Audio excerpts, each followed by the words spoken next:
Sir ನಾನು ತ್ರಿವೇಣಿ ಅಂತ, inspector Murali VVIP ಸೆಕ್ಯೂರಿಟಿಲಿ ಕೆಲಸ ಮಾಡ್ತಾರೆ. ಅವ್ರ ವೈಫ್ ಸರ್ ನಾನು.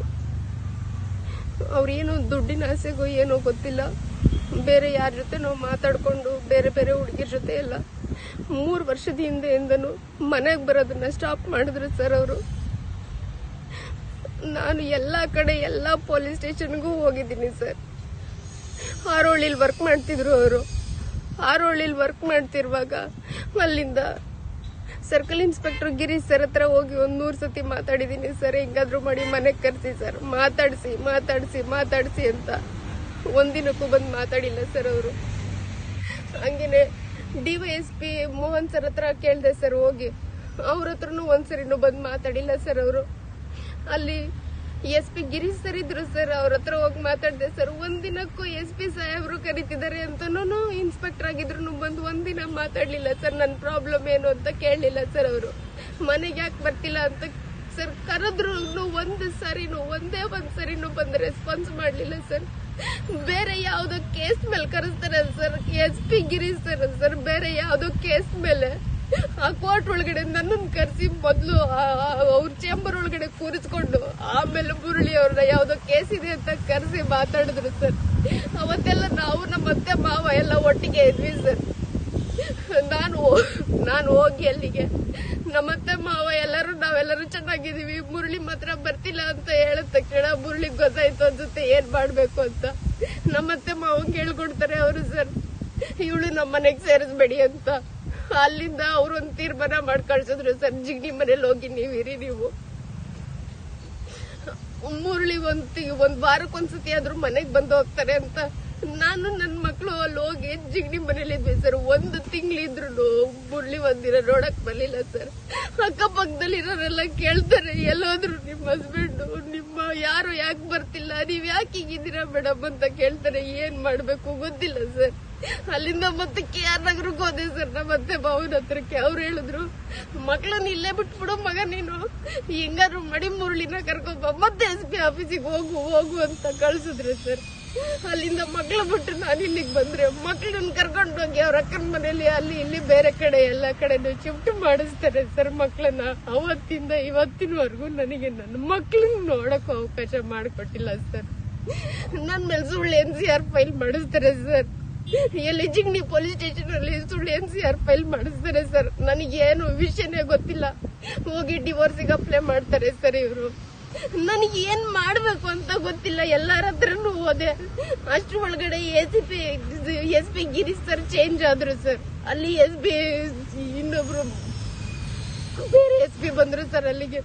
ಅವ್ರ ಹತ್ರ ಹೋಗಿ ಮಾತಾಡ ಅಷ್ಟ್ರೊಳಗಡೆ ನಾನ್ ಸರಿನೋ ಮುರಳಿ ಸರಿನೋ ಇವ್ರ ತಪ್ಪು ಯಾರಿಗೂ ಅವ್ರಿಗೆ ಗೊತ್ತಾಗ ಅಷ್ಟೊತ್ತಿಗೆ 6 ತಿಂಗಳಾಗೋಯ್ತು ಸರ್. ನಾನ್ ಸರಿ ಇದೀನಿ ಅಂತ ಗೊತ್ತಾಗಕ್ ಅವ್ರಿಗೆ 6 ತಿಂಗಳಾಯ್ತು ಸರ್. ಅಲ್ಲಿ ಅವ್ರಿಗೆ ಗೊತ್ತಾಗಿ ಅವ್ರೇನಾದ್ರು ಆಕ್ಷನ್ ಮಾಡ್ತಾರೆ ನಾನು ಅಷ್ಟ್ರ ಒಳಗಡೆ ಮುರಳಿ ಟ್ರಾನ್ಸ್ಫರ್ ಆಗಿ ಇಲ್ಲಿಗೆ ಬರ್ತಾರೆ ಸರ್. ಇಲ್ಲಿ ಬೆಂಗಳೂರು ಕಮಿಷನರ್ ಆಫೀಸ್ ಹತ್ರ ಬರ್ತಾರೆ ಸರ್ ಅವರು.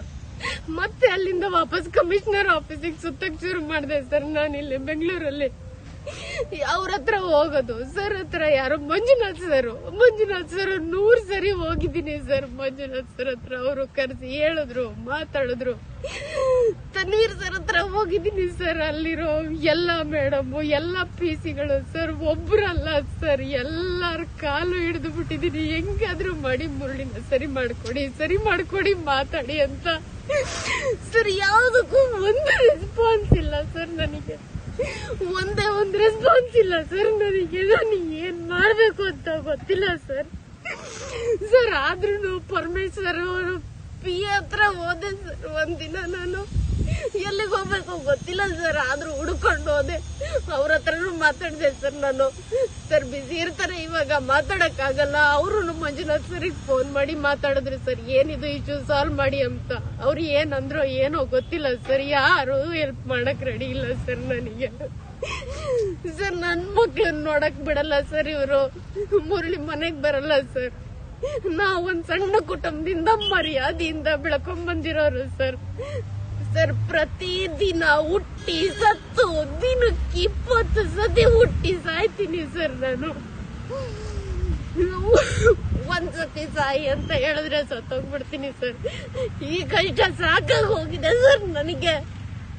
ಜೀವನನೂ ಬೇಡ, ಏನು ಬೇಡ, ಜೀವನ ಏನು ಬೇಡ ಸರ್. ಕೊನೆಗೆ ಜಗದೀಶ್ ಸರ್ ಏನೋ ಎಲ್ಲರಿಗೂ ಕೊಡಿಸ್ತಾರ ನ್ಯಾಯನ, ಒಂದ್ ಮೀಡಿಯಾದಲ್ಲಿ ಮಾತಾಡ್ತಾರೆ ಅಂತ ಗೊತ್ತಾಗಿ ಇವತ್ತು ಎಲ್ಲಿದ್ದೀನೋ ಗೊತ್ತಿಲ್ಲ ಸರ್. ನಾನು ಇದೊಂದು ವಿಡಿಯೋ ಕಳಿಸ್ತೀನಿ ಅವರಿಗೆ ಸರ್. ಇದು ಲಾಸ್ಟ್ ಸರ್, ನನಗೆ ಸಾಕಾಗೋಗಿದೆ ಸರ್ ನಿಮ್ ಪೊಲೀಸ್ ಅವ್ರಿಗೂ ಸರ್.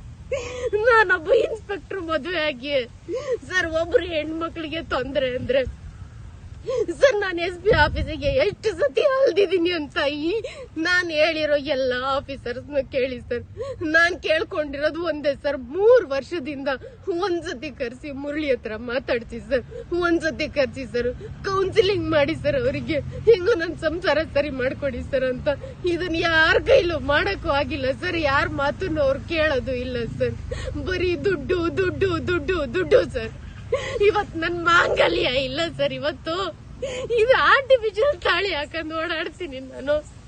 ನಾನೇನೋ ರೆಸಾರ್ಟ್ ಮಾಡ್ಬೇಕು, ನನಗ್ ದುಡ್ಡು ಬೇಕು ಅಂತ ನನ್ ಮಾಂಗಲ್ಯ ಸರ್ ಎತ್ಕೊಂಡು ಹೋಗೋರೆ ಸರ್. ನನ್ ಮಾಂಗಲ್ಯ ಇಲ್ಲ ಸರ್, ನನ್ ಗಂಡ ಇಲ್ಲ, ನನ್ ಮಕ್ಳಿಲ್ಲ, ಹೆಂಗ್ ಬದುಕ್ಲಿ ಸರ್? ನಾನು ಯಾರ ಹತ್ರ ಹೋಗ್ ನ್ಯಾಯ ಕೇಳ್ಬೇಕು ಸರ್? ನಾನು ಯಾರ ಹತ್ರ ಹೋಗಿ ನ್ಯಾಯ ಕೇಳ್ಬೇಕು ಸರ್?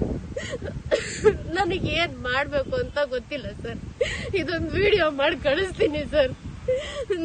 ನನ್ನ ಬದುಕಿಸ್ತಿರೋ ಸಾಯಿಸ್ತಿರೋ ನಿಮಗ್ ಬಿಟ್ಟಿರೋದು ಸರ್. ದಯವಿಟ್ಟು ಹೇಳ್ತೀನಿ ಸರ್, ಜಗದೀಶ್ ಸರ್, ಇದು ನನಗೆ ಲಾಸ್ಟ್ ವಿಡಿಯೋ ನಿಮಗ್ ಮಾಡ್ತಿರೋದು. ನನಗ್ ನ್ಯಾಯ ಕೊಡ್ಸೋದಾದ್ರೆ ಕೊಡಿಸ್ಬಿಡಿ ಸರ್, ಇಲ್ಲ ಅಂದ್ರೆ ಅಟ್ಲೀಸ್ಟ್ ಸಾಯಕಾದ್ರೂ ಬಿಟ್ಬಿಡಿ ಸರ್. ನನಗೆ ನಾನು ಸತ್ತೋಗ್ಬಿಡ್ತೀನಿ ಸರ್. ನನಗೆ ನಿಜವಾಗ್ಲು ಈ ಪೊಲೀಸ್ ವ್ಯವಸ್ಥೆ ಮೇಲೆ ಯಾವ ನಂಬಿಕೆನೂ ಇಲ್ಲ ಸರ್. ನನಗೆ 3 ವರ್ಷದಿಂದ ಓಡಾಡ್ತಿದ್ದೀನಿ ಸರ್. ನನಗೆಲ್ಲಾದ್ರೂ ಒಂದು ಚೂರು ನ್ಯಾಯ ಸಿಕ್ಕಿದೆಯಾ ಸರ್? ಒಂದು ಚೂರು. ನನಗೇನ್ ಮಾಡ್ಬೇಕು ಗೊತ್ತಿಲ್ಲ sir. Thank you sir, thank you.